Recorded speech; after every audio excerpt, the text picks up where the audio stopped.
Saudara-saudari, salam jumpa lagi dalam Renungan Singkat Minggu Biasa ke-15, Injil Markus bab 6 ayat 7-13, tentang perutusan para murid. Hal penting yang hendaknya kita sadari senantiasa adalah bahwa kita dicintai oleh Tuhan. Karena cintanya itu, Tuhan memanggil kita untuk bersatu dengan Dia. Namun hal itu tidak membuat kita terlena dan merasa tak perlu berjuang dalam hidup ini, sebab setan pun berjuang untuk menjauhkan kita dari Tuhan. Itulah sebabnya Yesus melarang para muridnya membawa apa-apa dalam perutusan mereka. Dengan tidak memiliki apa-apa, mereka mau bergantung secara utuh kepada Tuhan yang telah menyediakan segala yang dibutuhkan dalam karya pewartaan kabar gembira.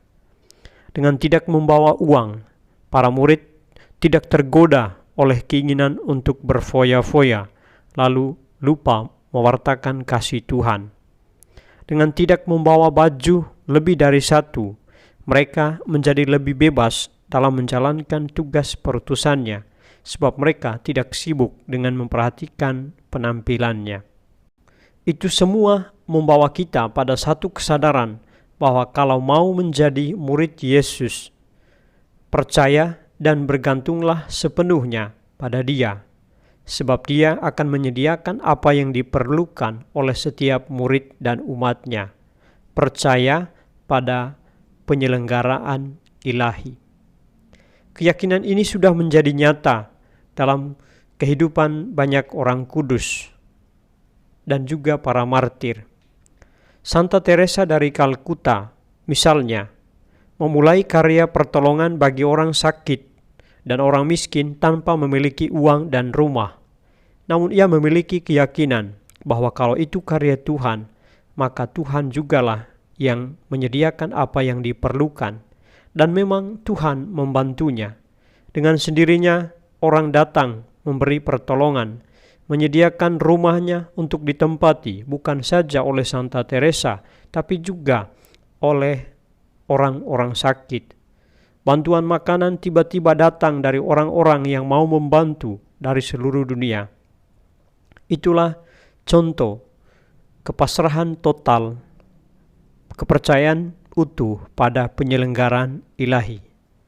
Atau Santo Arnoldus Jansen ketika mendirikan Serikat Sabda Allah atau SVD, ia tidak punya uang, namun ia percaya bahwa uang itu ada di saku para penderma. Dan itulah yang terjadi. Ia mendapat bantuan, mendapat pertolongan, dan kemudian bisa mendirikan SVD yang sampai sekarang berkarya di 5 benua di dunia. Atau kita melihat teman-teman kita yang aktif dan rela berkurban bagi Tuhan dalam karya pelayanan baik di gereja maupun di tengah masyarakat. Memang mereka masih tetap mengalami kesulitan seperti semua orang, namun mereka tak pernah kekurangan pertolongan. Selalu ada jalan keluar dari kesulitan dan tantangan yang mereka hadapi. Kita semua adalah murid yang diutus Tuhan. Kita tidak perlu bawa dan memiliki apa-apa. Harta utama kita adalah Tuhan. Tuhan itulah yang satu-satunya, dan Tuhan itulah juga yang menjadi andalan kita. Dia akan menyediakan dan menyelenggarakan semuanya. Dan pesan lain dari firman Tuhan hari ini adalah ketika Yesus menyampaikan kepada para rasul, kalau diterima di suatu tempat, mereka harus tinggal, tetapi kalau ditolak, harus pergi dan kebaskanlah debu sebagai tanda. Apa maknanya bagi kita pada zaman sekarang ini? Rahmat keselamatan dari Tuhan adalah tawaran.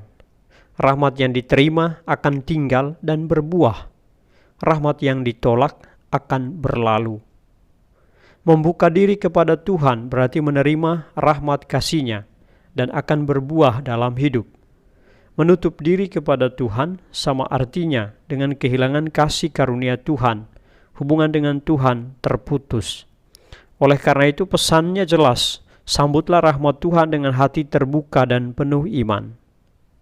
Saudara-saudari, panggilan dan perutusan kita yang mendasar adalah mengalami kepenuhan hidup bersama Tuhan dan menjalankan perutusan kemuritan, mewartakan sabda yang benar dalam kata dan perbuatan dengan sikap percaya penuh pada Tuhan yang memanggil kita. Allah yang memanggil kita adalah Allah yang setia. Dia jugalah yang menyempurnakan semuanya. Tuhan memberkati.